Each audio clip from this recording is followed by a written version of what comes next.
Milé deti, koniec školského roka je skôr ako by sme chceli. Ja, keď v septembri prídem, to bude AB. Peček zvoní pre učiteľa, nie pre vás. Mirka ti ani nehovor. Tam bola Pečka ako bič. Naozaj mi veľmi budete chýbať celé prázdniny.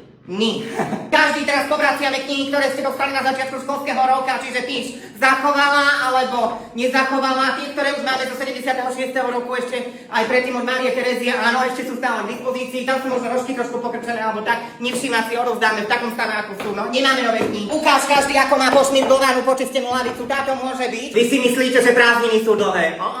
Už je tu júl, za chvíľku hurá do školy letáky, no. Cez prázdniny nevolajte mi, nepíšte mi maily. Kurník šopa, deti, vedia, mám alergiu na kvety. Kde to zasa porozdávam? Po susedách, po hroboch. Vlastne tá má svadbu v sobotu, no. Janka, ukáž, čo to je? Bohumaniera, pánčelke, pani učiteľke Jankale. Od Janky, no dobre. Fí, áno, ste kreatívni. Deti, vydrž. Počkaj, pani učiteľka ochutná zdobne.